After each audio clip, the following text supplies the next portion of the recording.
Me presento, soy Gabriel Castañeda Nolasco, soy profesor de la Universidad Autónoma de Chiapas y en esta ocasión vamos a presentar en conjunto con los compañeros, la doctora María de Lourdes Carpí Chávez y el maestro José Luis Jiménez Albores, la ponencia Tecnologías apropiadas para vivienda de producción social, estrategias de mitigación ante el cambio climático. Bien, obviamente el trabajo está más o menos en este esquema, el problema, lo que es el Laboratorio Nacional en el que estamos participando y las tecnologías que estamos trabajando y luego pues las conclusiones.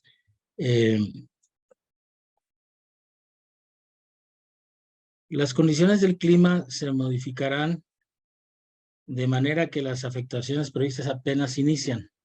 Esto en todo el Congreso y por muchos medios estamos cada vez conociendo más las implicaciones que trae consigo a lo que se ha denominado cambio climático y que desafortunadamente no tenemos, pareciera, mucha posibilidad de atender antes de ver estas modificaciones, estos impactos que se perciben cada vez más próximos a nosotros. Aparentemente todo es verlo de lejos, aparentemente es ver que están sufriendo consecuencias en otros contextos, pero cada vez está más cerca y cada vez nosotros mismos vamos percibiendo estos elementos. En promedio, las estimaciones indican que cada década los países de la región registran un incremento en la temperatura de 0.2 grados Celsius. En el caso de la República Mexicana, las cifras se sitúan en 0.3 grados entre 91 y 2022. Esto nosotros no lo percibimos aparentemente, pero este año obviamente todos sí logramos ver el pico de temperatura alta que tuvimos durante un buen periodo que no necesariamente lo asociamos con este fenómeno al que nos referimos. Sin embargo, hay demasiadas coincidencias, demasiados elementos, demasiados indicadores que nos orientan hacia percibir una serie de efectos que no son para nada halagüeños y que algo tenemos que hacer. Tenemos toda una gran cantidad de información en línea, en las universidades, en los centros de investigación, pero pareciera que es una línea que tenemos a donde no podemos sortear porque no vamos más allá de la explicación, de la discusión, aunque sí se están haciendo acciones, se están llevando a cabo por diferentes medios, pero los impactos al inverso son pues prácticamente insignificantes en este momento. En nuestro contexto más próximo estamos en Chiapas, nosotros somos de la Universidad Autónoma de Chiapas, en nuestro medio que se denomina el estado más pobre del país, estamos en la región que escasamente se planea para el crecimiento, pero tenemos tantas limitaciones y sin embargo también tenemos toda una serie de actividades que van de la mano de todos estos efectos negativos. Pareciera que estamos lejos de ese crecimiento industrial, de ese crecimiento de consumo, pero pues el efecto es el mismo. Estamos en el mismo barco. El pronóstico indica que si México no acelera y hace más eficientes sus políticas de mitigación y adaptación al cambio climático, antes de 2080, cerca de 14 entidades del país tendrán hasta 200 días al año con temperaturas extremas. En esta ocasión, registramos en nuestra estación meteorológica en el laboratorio 43 grados en un momento del día, en un día. Y sabemos que es un dato extremo para nosotros que nunca habíamos llegado a ese nivel. Pero el año pasado llegamos a 42 y el antepasado llegamos a 40. Entonces, esto ya se percibe en términos concretos, lo estamos percibiendo nosotros de manera muy concreta, y aunque estos son datos de la Organización Meteorológica Mundial, nosotros estamos viendo aún con todo lo que podremos decir de Chiapas, que estamos todavía con mucha vegetación, con mucha agua, con el medio natural aquí de inmediato, pero las consecuencias también nos alcanzan. En México en general, de las 35.219.141 viviendas particulares existentes según el INEGI, el 92% tiene paredes de materiales pétreos como ladrillo, piedra, bloc, cantera, concreto, y hasta el 79% de estas tienen techo de concreto armado. Obviamente es una tecnología que todo el mundo aspira a tener. A cualquier persona de nuestro medio, aún donde el medio rural, a donde los materiales locales, pues han funcionado desde siempre. Resulta que si se le pregunta qué tipo de material quieres para tu casa, la respuesta va a ser esto que vemos en la imagen. Queremos bloc de cemento arena con losa de concreto armado. ¿Y por qué será? Por diversas razones, pero la principal es que esa es la tecnología que va a la punta, es la tecnología que demuestra mayor resistencia, que demuestra mayor solvencia económica, que demuestra que vas creciendo. No, ni de chiste piden una casa de tierra, ni de chiste piden una casa de fibras naturales. ¿Por qué? Porque eso significa estar en un contexto pobre. Aunque las construcciones de bloc o de concreto que se hagan estén mal hechas y en condiciones paupérrimas. Con lo anterior se asume que estas viviendas son de mayor durabilidad, sin embargo, se desatiende de manera significativa su desempeño térmico, que es una de las variables que nosotros tenemos con mucho interés. Desde el COCOVI, desde el Laboratorio Nacional de Vivienda y Comunidades Sustentables, donde estamos trabajando cerca de 25 profesores, investigadores, entre miembros del grupo y colaboradores, tenemos mucha atención en los materiales locales y algunos materiales industriales que pueden ayudarnos, pero principalmente la tierra, la paja, la madera, las varas, las fibras naturales, son elementos para nosotros importantísimos para llevar a cabo nuestro trabajo, porque además de todo, nos permite pensar en una regionalización de los recursos naturales factibles de llevar a cabo para poder tener una construcción, una vivienda más confortable y mitigar el incremento en la temperatura. ¿Por qué los materiales pétreos? Pues por los materiales pétreos son conductores, mayores conductores de calor a comparación de estos materiales naturales que seguramente todos conocen y que percibimos de manera inmediata que la inercia térmica que tienen, que el aislamiento térmico que permiten algunos, nos dan una condición muy diferente al interior de las viviendas. Así tenemos un pequeño espacio para experimentar y trabajar con los materiales locales. Desde luego todo está vinculado con los estudiantes. Hacemos todos los estudios de resistencia mecánica, etcétera, pero lo más importante es el ejercicio de aplicación, de llevarlo a la práctica, y se aprende haciendo. Trabajamos con este método, trabajamos los avances que tenemos en la implementación de elementos que permiten un desempeño térmico más conveniente para solventar esas necesidades al interior, y que además de todo también se logran resistencia combinando los diferentes materiales. Aquí vemos tierra, el bajareque, pero el bajareque con una mejor aplicación, desde luego, con las fibras naturales expuestas con protecciones. Y así vemos diferentes manifestaciones de la tierra, en este caso con bloques de tierra compactada, que nos permiten otra percepción y desde luego el alcance que pueden tener en el sentido estético, de seguridad estructural, etcétera. Desde luego que también trabajamos con los ladrillos. Los ladrillos, aunque son mayores consumidores de energía, tienen el edificio al final cuenta con mayor energía incorporada.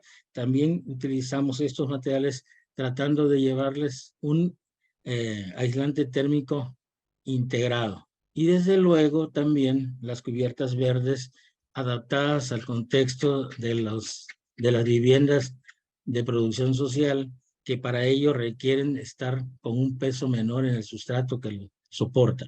Así que también trabajamos estas tecnologías que nos permiten garantizar el control de las ganancias de calor hacia el interior de la vivienda, mitigando estos efectos de elevar la temperatura día con día.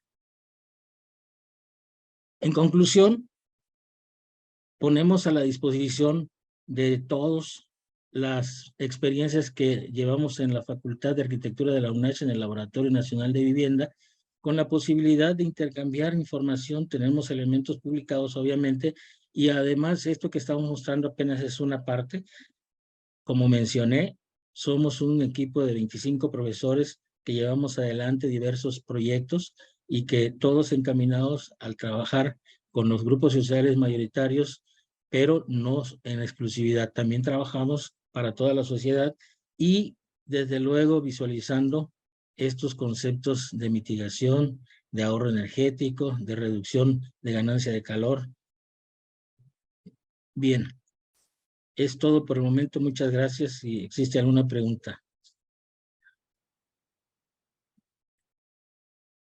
Gracias, doctor. Les recordamos que tenemos un chat para preguntas y respuestas para que ahí vayan contestando y pasaremos a la siguiente ponencia.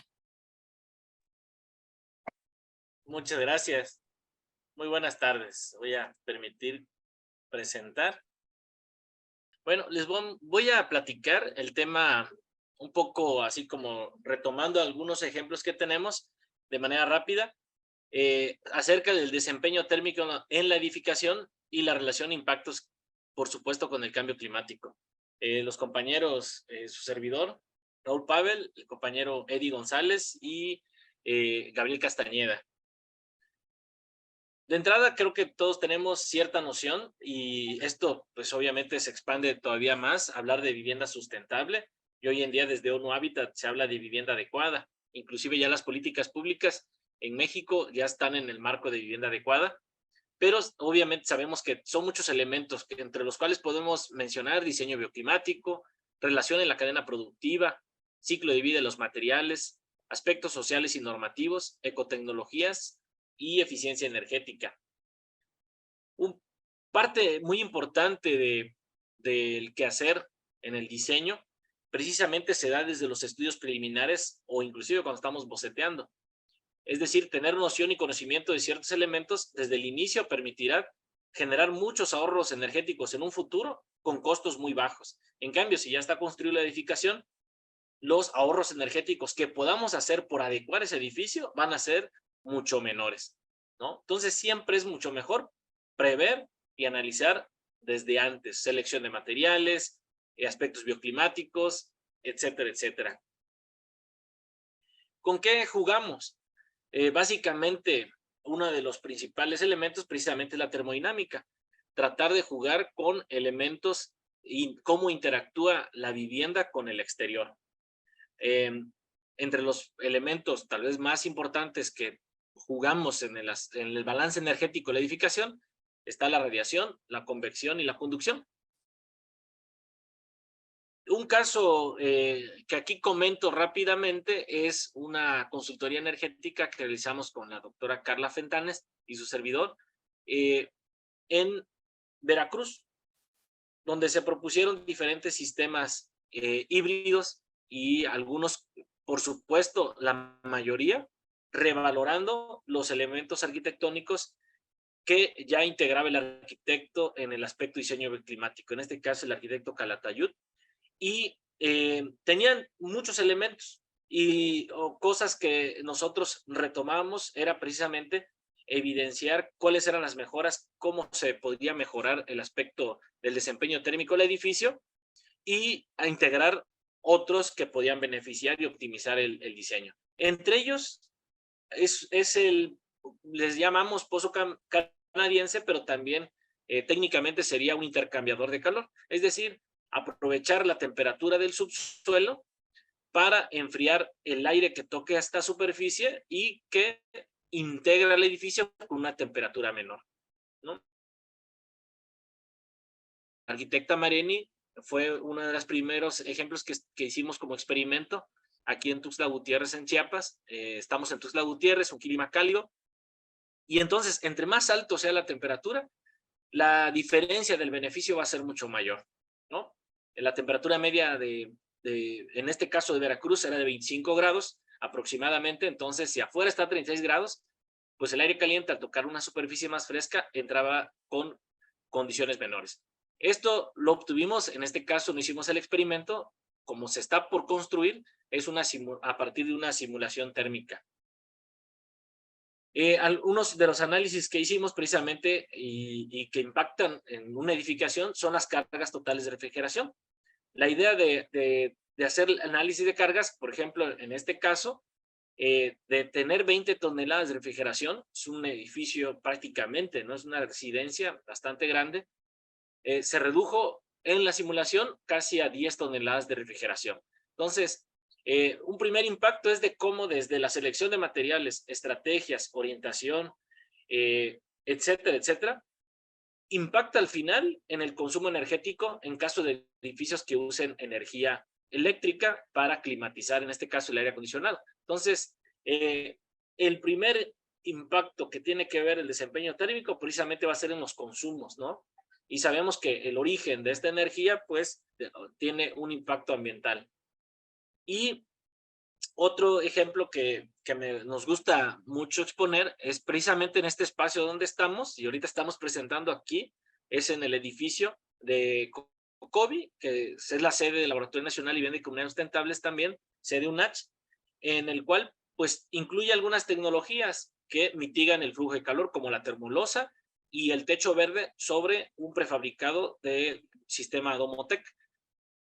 Como pueden ver aquí en esta gráfica, la línea amarilla es la temperatura interior superficial del Domotec y la temperatura exterior se elevaba en ese día, un 3 de marzo, hasta 36 grados centígrados. Y al interior estábamos a 30.5 grados centígrados. Entonces, este es sin aire acondicionado, ¿no? Entonces, obviamente aquí tiene una estrategias de aislamiento por el techo verde, por supuesto, encubierta. La infiltración de aire se tiene por medio de unos sistemas de captación de aire que se hizo por el laboratorio de frío, una chimenea de viento y obviamente el volumen de aire que manejamos en la oficina, que es a doble altura. La radiación ese día llegábamos casi a los 1000 watts por metro cuadrado, para que tengan una idea de la cantidad de energía que tenemos acá en Tuxtla. De hecho, un día muy despejado, un mayo, hemos medido con estación meteorológica hasta 1100 watts por metro cuadrado. Conclusión con estas primeras imágenes es precisamente que el buscar materiales que sustituyan, o más bien dicho, buscar unas alternativas que minimicen el flujo de calor, van a propiciar que utilicemos menos sistemas de aire acondicionado para algunos. Pero otro impacto importante va a ser la salud. En el caso de que no utilicemos aires acondicionados y estemos en un edificio, en este caso como el que les acabo de mostrar, la ventaja es también el impacto en la salud, que no es lo mismo estar en un espacio que estás recibiendo una temperatura superficial, que esto son datos que se han medido aquí en Tuxtla, una losa de concreto de 10 centímetros, 52 grados centígrados está recibiendo esta persona. Y la temperatura del aire está a 36. Y aquí si pusiéramos un aire acondicionado, no resolvería el problema para nada. Tiene que ser integral la solución. Va a minimizar posiblemente, pero de aquí lo más seguro es que esta persona le va a poner a 19 grados centígrados el aire acondicionado, tratando de minimizar esa percepción porque el cerebro no discrimina el aire de la temperatura por radiación que está sintiendo la persona. O sea, el cerebro no discrimina las ganancias por radiación, percepción de humedad. Entonces, a veces mucha gente piensa, no sirve el aire acondicionado, no me está enfriando, pero lo que pasa es que nunca va a solventar la gran cantidad de carga energética que está entrando en el edificio. En cambio, si minimizamos con estrategias las ganancias, pues el impacto en temperaturas va a ser menor, las cargas térmicas van a ser menores y la carga por refrigeración va a ser menor. Y si no usas aire acondicionado, pues esta persona se va a sentir mucho mejor a condiciones bajo ventilación natural que si no tuvieras esta estrategia, ¿no?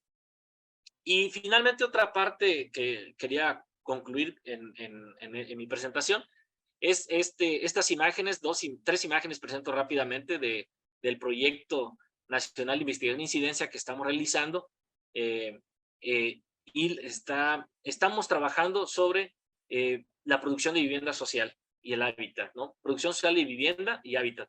En este caso, uno de las premisas es utilizar materiales locales, revaloración e identificación de saberes. Y en este caso, con la playera azul es Martita y del lado izquierdo es Araceli. Ella es mamá del beneficiario, Martita es su esposa y Cristian está chambeando también en la casa. Esta se está elaborando precisamente, se está por terminar, yo creo que unas 2 semanas, una semana ya se concluye. Y ahí precisamente ellas ya hacían, y la comunidad ya hacía bajareque, pero se hace una revaloración técnica para mejorar aspectos que ellos no habían valorado, ¿no? Ahí una de las cuestiones que es importante es decir, pues el uso de materiales locales, la madera, el bambú, el uso de la tierra con paja, en fin, ¿no? Hay aspectos que por supuesto se hizo con apoyo técnico, por ejemplo, ahí se ve la persona, él ya es una persona que apoyó en el uso de la maquinaria para asesorar a las personas. Por ejemplo, la anterior se cortaron los clavos con el esmeril, cosa que tal vez las personas en las comunidades rurales no están acostumbradas, a menos que sean albañiles, pero ahí es donde se utiliza los dos conocimientos, ¿no? Y bueno, pues muchas gracias. Hasta luego. Continuamos con el siguiente compañero. Muy bien. Continuando un poquito en congruencia con lo que ya han presentado mis compañeros del Cuerpo Académico Componentes y Condicionantes de la Vivienda, ¿no? Profesores de la Facultad de Arquitectura de la UNACH, hoy pues me toca a mí presentar lo que es la reutilización del suelo producto de excavación para la elaboración de bloques de tierra comprimida como una estrategia sustentable ante la problemática del cambio climático, ¿no? Pues aquí presentamos un servidor, Eddie González García, Nuyen Molina Narváez y Raúl Pavel Ruiz Torres.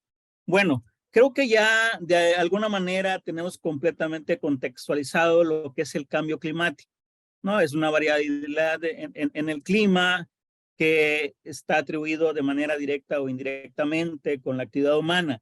Esa actividad humana, precisamente, pues ahí estamos metidos todos y todas las industrias. Y por supuesto, los que estamos inmersos en el sector de la construcción, por supuesto que también somos parte del problema, ¿no? Porque la construcción es uno de los sectores que más gases de efecto invernadero emiten a la atmósfera, provocando lo que es el calentamiento global y con esto toda la problemática que ya se ha mencionado. Aquí la idea es qué podemos hacer o qué estamos haciendo cada uno de nosotros. Bueno, precisamente esto trata de la exposición, ¿no? Sabemos que el cambio climático es uno de los desafíos más grandes que tenemos en el planeta, es un problema global, por lo tanto hay que verlo de esa forma también, no lo puede resolver una sola persona, tenemos que hacer equipo, tenemos que hacer redes, tenemos que, cada quien desde su trinchera tiene que aportar algo. ¿Qué estamos haciendo nosotros? Bueno, a raíz de esta problemática, surge como concepto la construcción sustentable y no es más que la creación y operación de un entorno saludable basado en la eficiencia de los recursos y un diseño ecológico. Este concepto presenta una serie de principios de sustentabilidad, pero los más importantes y lo que más recordamos son básicamente los tres, ¿no? Que es reducir el consumo de recursos, reutilizar los recursos y utilizar recursos reciclables. Es decir, esas tres palabras que ya actualmente se ve desde el preescolar, primaria, secundaria, prepa, incluso lo seguimos viendo en la universidad y hasta en los posgrados, que surgió en 1992 en un evento que hacen en Brasil, en Río de Janeiro, en Cumbre para la Tierra, y que de alguna manera lo conocemos, pero pocas veces lo hacemos propio, ¿no? ¿Quién de nosotros realmente, empecemos por nuestra casa, quién aplica las 3 R's en nuestra casa? ¿Quién de nosotros aplica las 3 R's en nuestro trabajo? ¿Quién de los que nos dedicamos a la construcción aplicamos esas 3 R's?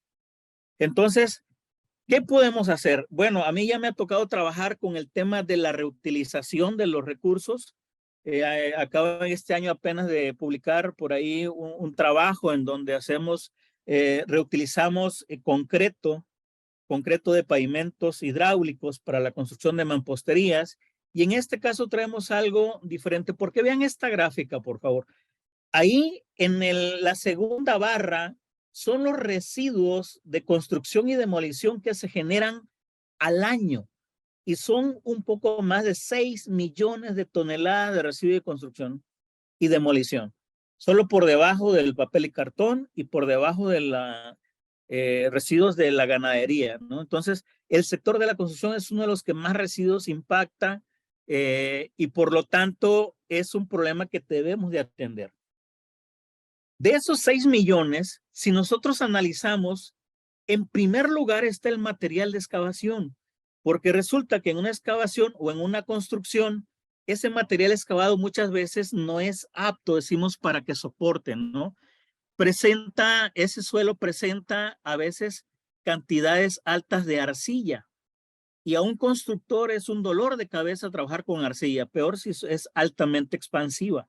¿Por qué? Porque va a requerir un sistema de cimentación pues mucho más complejo, va a requerir incluso sustitución de ese material de excavación. Pero vean, en México se generan más de 2.600.000 toneladas al año de ese material, que lo vemos así como un residuo. Y yo digo, ¿por qué verlo como un residuo? Ya el compañero Pavel en una imagen presentaba, ¿por qué no utilizar la tierra? ¿No? La tierra debe tener arcilla para que pueda funcionar como material de construcción. Entonces, y aquí lo vemos como un residuo que llega a tirarse a un vertedero, si bien nos va, si no es que queda tirado en algunas márgenes de los ríos o algunos terrenos baldíos. Entonces, aquí nos enfocamos en un material de excavación y vamos a utilizar un ejemplo. Esta es la fachada de un edificio que está planeado construirse en nuestra Facultad de Arquitectura, ¿no? Ahí tenemos el arquitectónico, es un edificio de 3 niveles, bueno, 2 niveles y planta baja, que va a ser para aulas, tiene módulos de baño, tiene cómputos, en fin. Sin embargo, cuando son precisamente estos edificios, sabemos que son altamente reforzados, ¿no? Por el tipo de edificio precisamente que es una aula.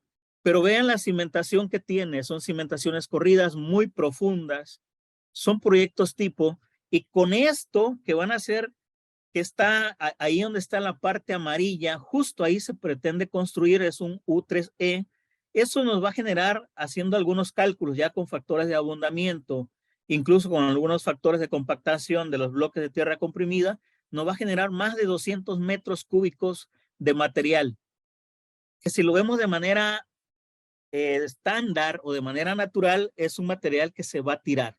Nosotros lo que pretendemos es hacer bloques de tierra comprimida. Ya el doctor Gabriel presentó algunas imágenes con este material.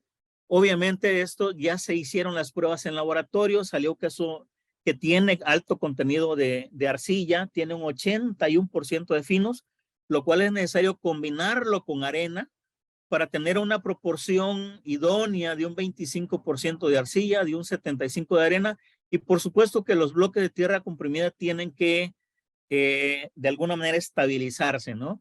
En la imagen superior derecha se presenta la máquina, es una máquina manual.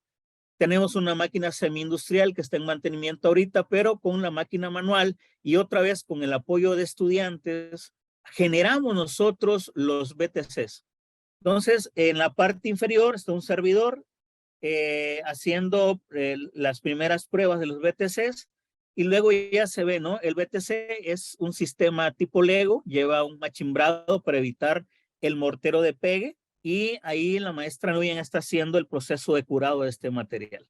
Bueno, entonces, una vez que ya se tiene, obviamente, como decimos, lo sometemos a las pruebas de laboratorio, ¿no? Estamos en la universidad, no vamos a proponer un material que no cumpla con las resistencias mínimas, que en este caso pues lo hacemos a la compresión. Ahí está la máquina que utilizamos a la compresión, y estos fueron los resultados preliminares. Tronamos 5 piezas y nos dio un promedio de 54 kilogramos sobre centímetro cuadrado. Para la norma europea nos pide un mínimo de 50, que es una norma española. Tenemos una norma mexicana que nos da 3 parámetros, pero el mínimo es 30, luego nos da 60 y 90, ¿no? Nosotros, con una máquina manual, con alumnos y con el trabajo local que podemos hacer, llegamos arriba de los 50 kilogramos, lo cual me parece fantástico, ¿no? Entonces, este es un material que incluso se puede proponer en los muros divisorios de la misma aula, porque toda la estructura es de concreto reforzado, pero los muros divisorios no tienen por qué ser de bloques de concreto. ¿Por qué no utilizar la tierra? Recordemos que este material sigue siendo tierra. Al final de su vida útil, se reincorpora perfectamente a la naturaleza, porque sigue siendo tierra. ¿Sale? Entonces, me parece que es una idea que se puede replicar cada vez que tengamos un proyecto de construcción, que ese material de excavación le hagamos pruebas, y si tiene cierto contenido de arcilla, no lo veamos como un residuo, lo veamos como una materia prima y podamos sacarle provecho, ¿no? Al final de cuentas, la sustentabilidad pues nos corresponde a todos, desde conocerla, socializarla y aplicarla. También decirles que no existe como tal una lista de materiales sustentables, sino existe una serie de principios de sustentabilidad, lo cual lo hace completamente local. Aquí en Chiapas tenemos bancos extensos de tierra que contienen arcilla, pero no en todos los lugares se da esa característica, entonces se tiene que echar mano de otros materiales, ¿no? En este caso, lo que pudimos hacer es precisamente el bloque de tierra comprimida con el material que se pretende sacar de ese proyecto cuando ya se logre la construcción en nuestra facultad. Bueno, y con esto concluyo. Muchas gracias. Atendré las preguntas ahí en el chat. Gracias. Muy bien, pues me toca presentar este trabajo que hemos trabajado en equipo con un servidor, Rubén Trujillo, con el doctor Gabriel Castañeda Nolasco, el doctor Raúl Pavel Ruiz Torres, en el marco de las actividades del cuerpo académico, componentes y condicionantes de la vivienda, y como un desarrollo tecnológico, de hecho, pues promovido por el doctor Gabriel, y en el estudio específico, retomando muchas de las actividades que ya realiza también el doctor Pavel.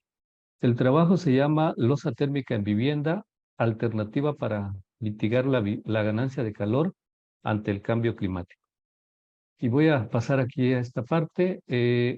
Bueno, parece que se tapa un poquito aquí arriba, pero a mí me toca trabajar una línea de generación y aplicación del conocimiento que se llama envolventes eficientes en la vivienda.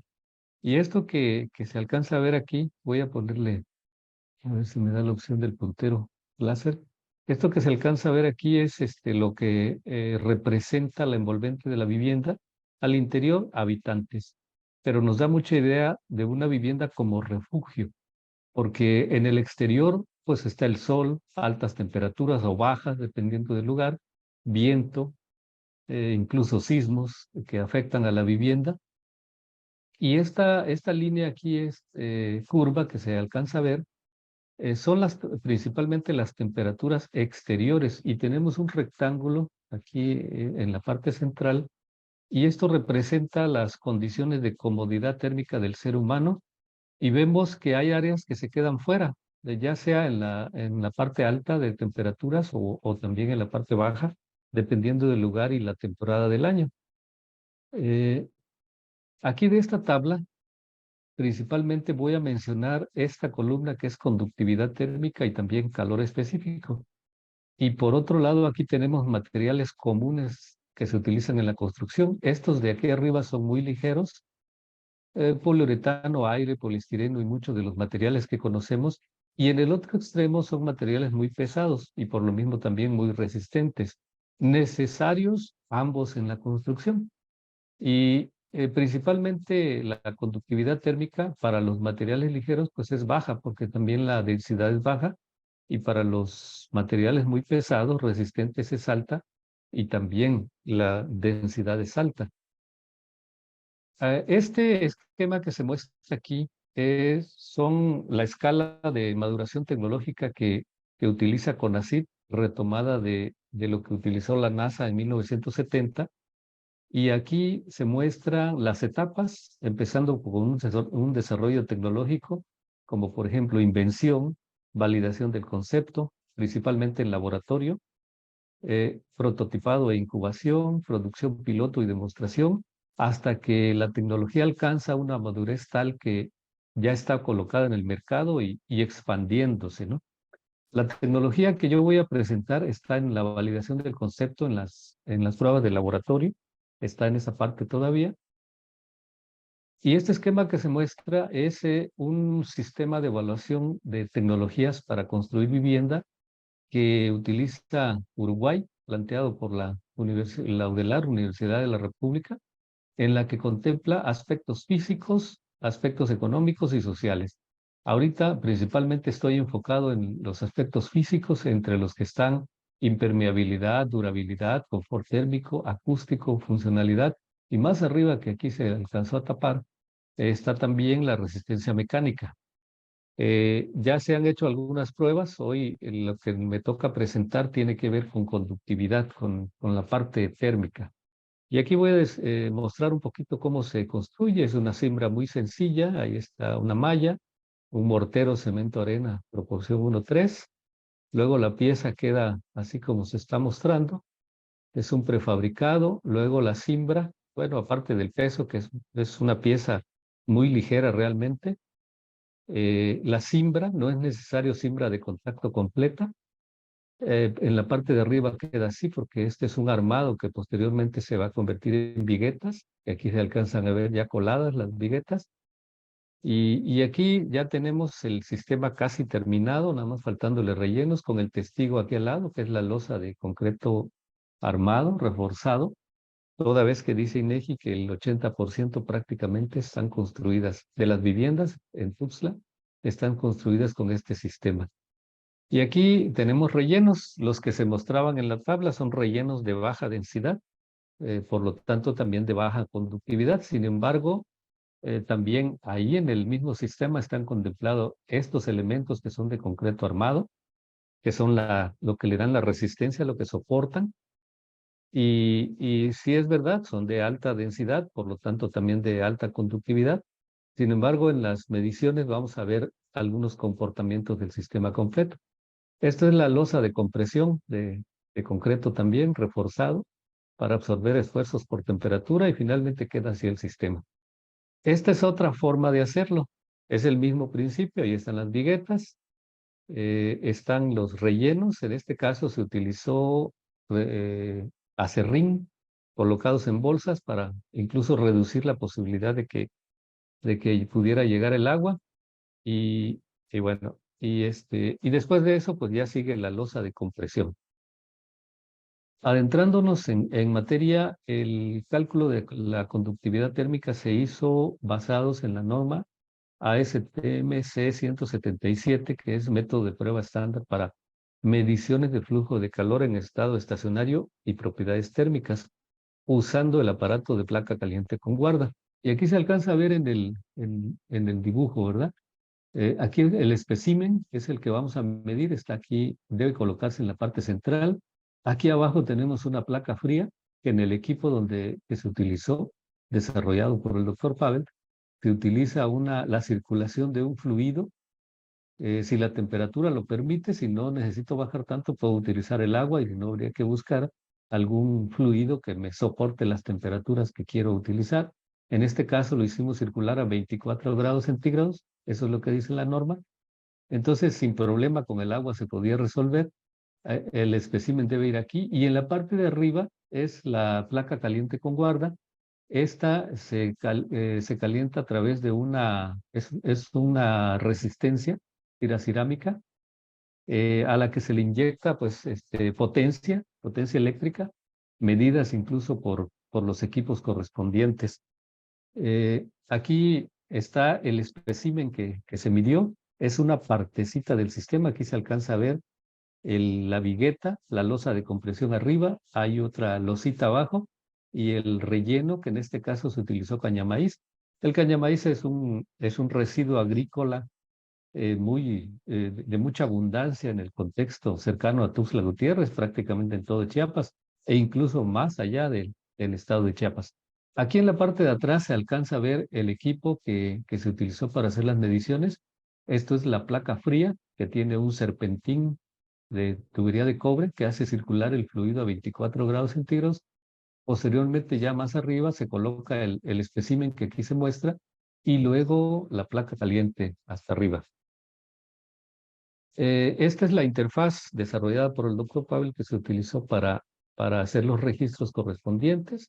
Los datos como humedad relativa a 55%, temperatura del aire acondicionado al interior 23 grados centígrados y del baño térmico, que es el que hace circular el fluido, 24 grados centígrados, el fluido que en este caso fue el agua. Y en los resultados observamos algo como esto. Vemos que en la parte de aquí, que son como esto es concreto, la parte negra pues es concreto, pues ahí tenemos puentes térmicos y en los puentes térmicos los valores de conductividad térmica pues era de esperarse que iban a salir altos, ¿no? Y aquí tenemos valores.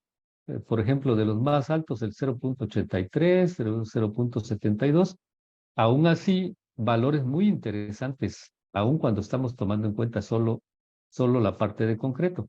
Sin embargo, en la otra parte donde no tenemos concreto, donde no tenemos puente térmico, que son todas estas que tenemos aquí en el valle de la gráfica, tenemos valores en promedio como de 0.3 watt metro Kelvin, que es las unidades de la conductividad. Entonces, obviamente esto ya va a ir haciendo curvas. No es un valor de conductividad térmica fijo para todo el sistema. Sin embargo, la percepción ya la cantidad de calor que recibe el usuario, el ser humano, es muy, muy conveniente ya utilizando ese sistema. Se han hecho también mediciones de temperatura donde las temperaturas superficiales interiores alcanzan valores como en promedio 15 grados centígrados abajo del testigo que se mostraba hace ratito, que es la losa de concreto armado. Y bueno, ya para concluir, principalmente quiero resaltar aquí estos conceptos que son sustentabilidad, sociedad, economía, ambiente y también desarrollo tecnológico. Esta es la línea de trabajo que se mueve en esta línea que tiene que ver con la sustentabilidad, con el uso eficiente de los recursos, pero también donde se puede ver que el conocimiento es muy importante para conseguirlo, ¿no? Obviamente la sociedad, porque es para quien trabajamos y para quien se busca el beneficio. Háblese de los distintos niveles socioeconómicos, puesto que un sistema con estas características en realidad está buscando la eficiencia en el consumo de los recursos y entonces la sociedad completa puede verse beneficiada si se utiliza, si se aumenta el uso de manera masiva, impactando también en la economía, toda vez que son materiales que se consiguen fácil en el lugar, reduciendo transportación, pero además si se utiliza aire acondicionado, el aire acondicionado consume mucho menos. También en el ambiente, obviamente, los impactos son muchísimo menores. Y como un desarrollo tecnológico, puesto que es importante que México promueva esta línea de desarrollo tecnológico para ubicarse en estadios, en niveles competitivos ante los países desarrollados. Les agradezco mucho su atención. Muchas gracias. Adelante, doctor Carlos. Bueno, pues muy buenas tardes. A mí me toca hablar sobre el tema de arquitectura solar, opción ante el cambio climático. Cambio climático, bueno, pues pone en riesgo la salud, la seguridad alimentaria, como ya sabemos, la energética, así como el acceso al agua de millones de mexicanos, bueno, en todo el mundo. Invertir en energías renovables, promover innovaciones tecnológicas y modernizar políticas públicas que reduzcan el uso de combustibles fósiles, pues es un tema de preocupación y de ocupación.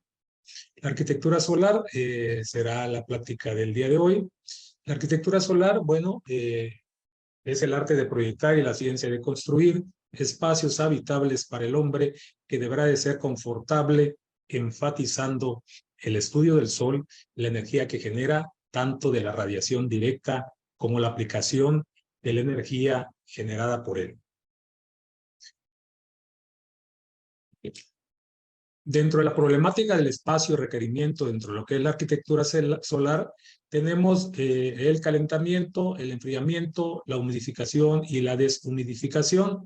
Bueno, pues si tenemos un problema de calentamiento, el requerimiento será enfriamiento. Si el problema es enfriamiento, el requerimiento será de calentamiento. Si hay problema de humidificación, será deshumidificación. Y si hay un problema de resequedad, pues el requerimiento será de humidificar. Dentro de lo que es la radiación solar y tomando en cuenta que estamos dentro de lo que es nuestro globo terrestre, bueno, pues es importante conocer las latitudes que tienen durante, bueno, las diferentes latitudes donde puede estar emplazado nuestro objeto arquitectónico a trabajar. Bueno, pues aquí podemos ver con esta imagen con relación a para situar un punto sobre la superficie terrestre, tomamos lo que es la latitud, la longitud y la altitud. Y con relación a lo que es la latitud, estamos hablando que pues, son las líneas paralelas del eje del Ecuador, ¿sí? Hacia el norte serán latitud norte y hacia el sur latitud sur. Todas las líneas que se encuentren sobre la misma latitud tendrán el mismo recorrido aparente del Sol. Los movimientos de la Tierra, ¿por qué colocamos esta imagen? Bueno, pues porque este movimiento de rotación pues, genera lo que es el día y la noche y su efecto también en la arquitectura con relación a este efecto. ¿Sí? Normalmente la duración del día y la noche, hablamos del día lumínica, podemos decir que en general son 12 horas días, 12 horas noches, con sus variaciones en invierno y en verano, que a veces en verano es más largo el día y la noche es más corta y en invierno de manera inversa. Los movimientos de la Tierra y su efecto, bueno, pues colocamos aquí por la cuestión de, sabemos todos que este movimiento genera un año, ¿sí? La rotación. Lo importante acá es la inclinación de la Tierra de los 23 grados 27 minutos, que esta inclinación hace como resultado, tiene el efecto de lo que son las estaciones del año y por eso tenemos que las estaciones del año así también se presentan de manera inversa en los diferentes hemisferios. En el hemisferio norte es invierno, en el hemisferio sur será verano, si en el hemisferio norte es primavera, en el sur será otoño y viceversa. Bueno, aquí como referencia a otros tipos de movimientos, de precesión y mutación, que pues, tiene que ver con la cuestión del efecto de las estrellas y cómo vemos las estrellas.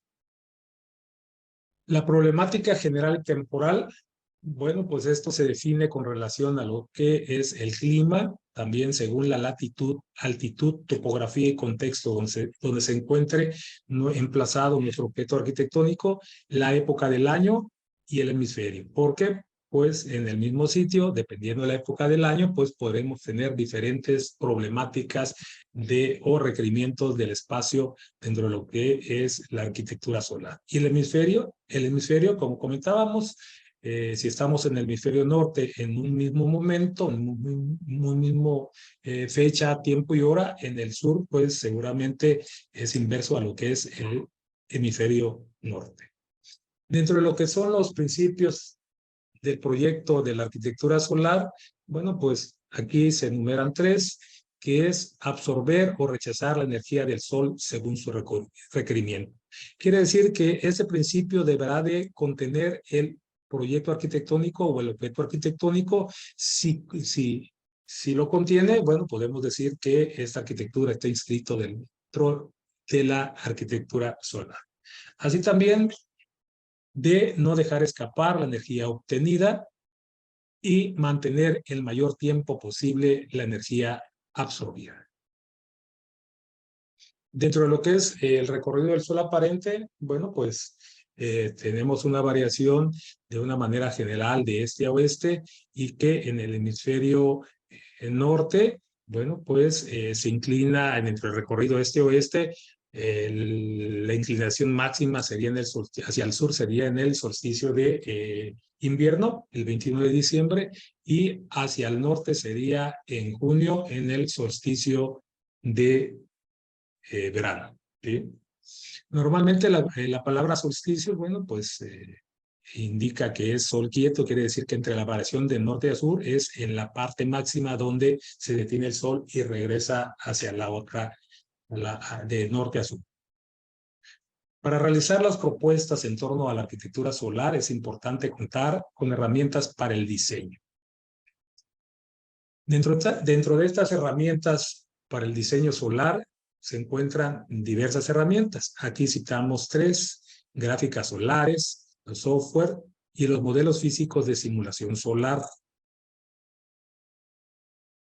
Para esta plática nos abocamos a lo que son las gráficas solares y los modelos físicos de simulación solar. Aquí podemos observar una gráfica de proyección ortogonal que contienen la trayectoria del Sol para un punto específico y en la cual podemos verlo tanto de manera frontal como de manera superior, y con relación a esto podemos realizar y diseñar nuestros dispositivos pasivos de control solar según el requerimiento de nuestro objeto arquitectónico. ¿Cuál es la idea? Que si requerimos protección solar y no queremos, si el requerimiento es enfriar, bueno, pues tendremos que evitar el sol y atrapar vientos, enfriar vientos. Y si tenemos el requerimiento de calentar, bueno, pues debemos dejar el espacio libre en la época que se requiera para que de manera pasiva podamos regular y coadyuvar al confort del interior del espacio. Aquí también tenemos otro tipo de gráfica solar, que es la estereográfica, y también tenemos aquí otra gráfica solar que se le llama equidistante. Dentro de las herramientas físicas de simulación solar, tenemos pues diferentes nombres, en el cual aquí podemos ver dentro de lo que es la imagen un modelo de un heliodón que su servidor hizo hace tiempo como propuesta. Acá también tenemos una maqueta didáctica gráfico-heliodón, también de su servidor, en el cual esta maqueta bueno, sirve para simular la trayectoria del recorrido del Sol para cualquier parte del mundo. En ese momento, cuando se hizo la propuesta de este heliodón, en ese momento, bueno, pues las maquetas físicas de simulación solar no comprendían 24 horas de iluminación, solamente 12 horas, en el cual, bueno, podemos decir que sirve para muchas partes y muchas latitudes del mundo, pero hay lugares donde tenemos 24 horas de sol en alguna época del año, como son los polos o cerca de los polos, y no podíamos simular esos efectos que se generaban en este tipo de maquetas. Se podía generar 24 horas y también y todas las latitudes, desde 0 hasta 90 grados, latitud norte y latitud sur.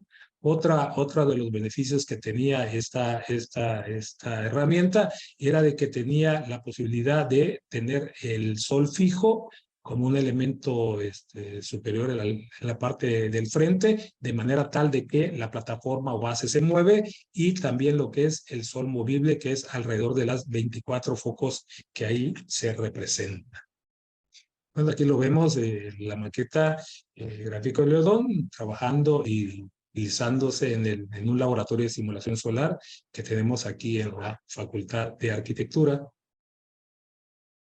Fue nuestra primera herramienta física de simulación solar. Aquí lo vemos trabajando. Aquí vemos con otro modelo físico de simulación solar, un estudio de asoleamiento de un prototipo de vivienda que en su momento se había y decía que estaba totalmente trabajado para precisamente desde el punto de vista bioclimático, y ahí en la localidad generalmente decimos que la orientación norte es la más favorable en el sentido tal que el requerimiento normalmente es de enfriamiento, y la fachada norte, en la latitud en la cual nos encontramos, Tuxtla Gutiérrez, es la más beneficiada. Sin embargo, este modelo beneficiaba más a la fachada sur. Aquí tenemos otra herramienta que es, podemos observar ahí, donde esta herramienta fusiona dos Ya está elementos. terminando Por un el lado, tiempo, Carlos. perfecto, la simulación solar, y por otro lado, la cuestión de la gráfica solar. Termina el Estamos tiempo, viendo, Carlos. bueno, aquí, sí, ok.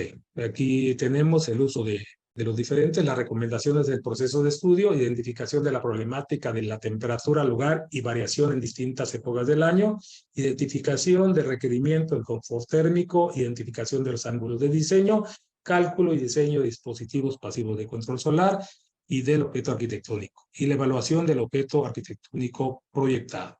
Conclusión de la arquitectura solar es opción ante el cambio climático. La arquitectura solar consiste en utilizar, de acuerdo a sus principios y el requerimiento del lugar, la energía que genera del sol de manera directa, indirecta, transformada, concentrándola, retardándola, etc. Conclusión: la energía del sol es gratis, sustentable, confortable, si es bien utilizada. Muchas gracias. Tenemos 4 minutos por si quieren dar sus últimos comentarios, y se ajustaron muy bien al tiempo. Felicidades. Muchas gracias, Abril. Pues creo que ha sido suficiente. El tiempo es muy poco, ¿verdad? Pero nos ajustamos exactamente. Así es que solamente el doctor Rubio y el doctor Carlos se pasaron tantito, pero habíamos practicado mucho para que no sucediera eso, hombre. Se vio. Pues mucho gusto. Es todo. Con eso ya terminamos.